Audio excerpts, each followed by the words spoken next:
अब हम चलते हैं पांडवों की ओर। जैसा मैंने कहा कि महाभारत का प्रसंग आज है।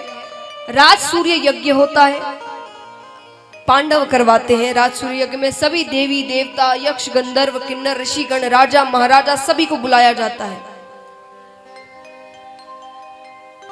सभी को बुलाते हैं तो उस यज्ञ में अग्र पूजा होनी होती है। तो ऋषिगणों ने पूजा करते हुए कहा कि किसकी अग्र पूजा करना चाहते हो। सब अपनी अपनी राय देते हैं, जो यज्ञ करवा रहा है वही बताएगा। तो यज्ञ करवा रहे हैं पांडव, और पांडवों के मुख में तो केवल एक ही नाम है, श्री कृष्ण। श्री कृष्ण की अग्र पूजा होगी। अब सब प्रसन्न है वहां पर सिवाय शिशुपाल के।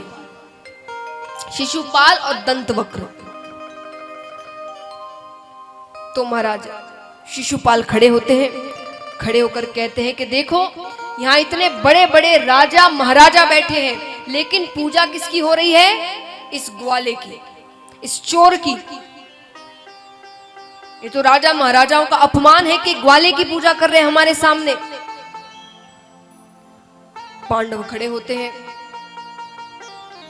ठाकुर जी बैठा देते हैं उन्हें कि नहीं, उसे बोलने दो, वो बहुत सी बातें करता है। 107 अपशब्द कहता है वो भगवान।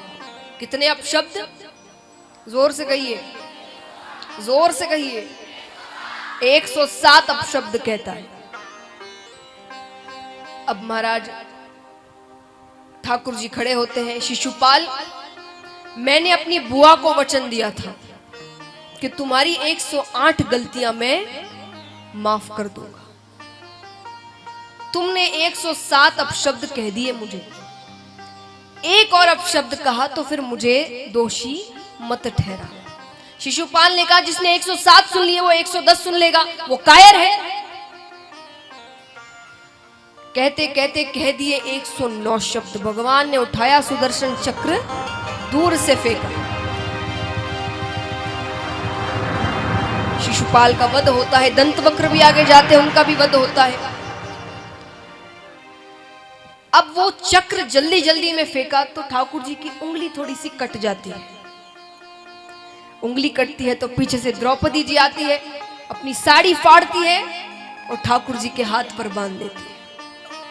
ठाकुर जी ने कहा इतनी सी चोट के लिए इतनी कीमती साड़ी फाड़ दी। द्रौपदी जी ने कहा हमारे लिए आपसे ज्यादा कीमती और कुछ थोड़ी है। अच्छी बात है, पर ठाकुर जी बाद में कहते हैं इसे मैं वापस लौटाऊंगा, डबल चौवल लौटाऊंगा। क्यों? उपकार नहीं रखते, इसलिए कहते दान करो। दान करोगे तो धन की कमी नहीं होगी, धन और बढ़ेगा। उसके बाद उसी वंश में कई राजा हुए। राजा भरत हुए। राजा भरत बड़े ही प्रतापी राजा थे, राजकाज सूझबूझ से सब कुछ काम करते। कुछ समय बाद अपना राजकाज अपने बच्चों को संभाल कर वे जंगल की ओर चले गए तपस्या करने के लिए। एक बार जंगल में वे स्नान कर रहे थे तो एक तरफ नदी के एक तरफ एक मृगों का समूह था। मृग यानी हिरण, हिरण का समूह था। उसमें से एक मृग मादा भी थी। मृग मादा यानी फीमेल, हिरण में फीमेल। तो मृग मादा भी थी, वो गर्भवती थी।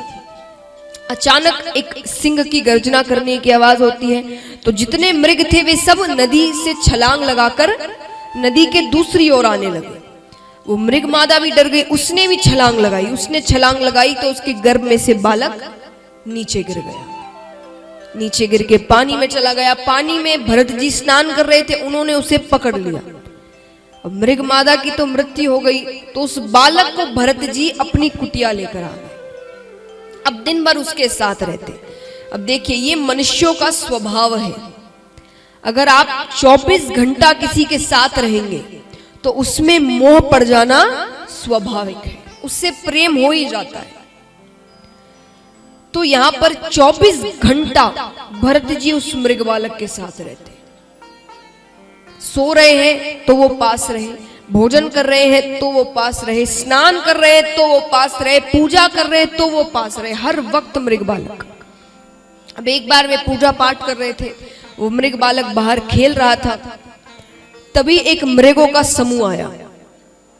अपने जैसे मृगों को देखकर वो उसी के साथ चला गया।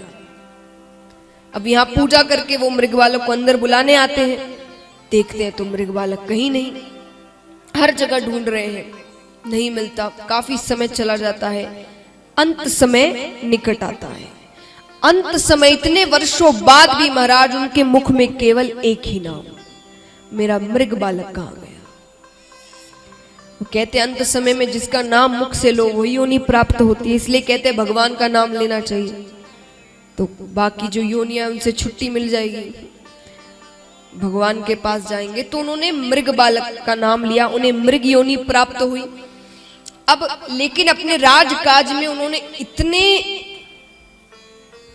इतने पुण्य किए थे अपने राज्य काल में कि उनकी बुद्धि भ्रष्ट नहीं हुई, उन्हें पिछले जन्म का सब कुछ याद था। तब उन्होंने विचार किया कि ये मैंने क्या कर दिया, एक मृग के मोह में इतना पड़ गया कि अंत समय में मेरे मुख में उसका नाम था। तो उस मृग योनि में वे ठाकुर जी का नाम जपते, अंदर सही समय पर उठ जाते, स्नान करते, तो दूसरी योनि मनुष्य योनि प्राप्त हुई। अब ब्राह्मण के घर में इनका जन्म हुआ। ब्राह्मण की 2 स्त्रियां थी, एक स्त्री से कुछ बालक थे, एक स्त्री से एक बालक, एक कन्या। वो एक बालक भरत जी थे। इस जन्म में भी उनका नाम भरत ही पड़ा।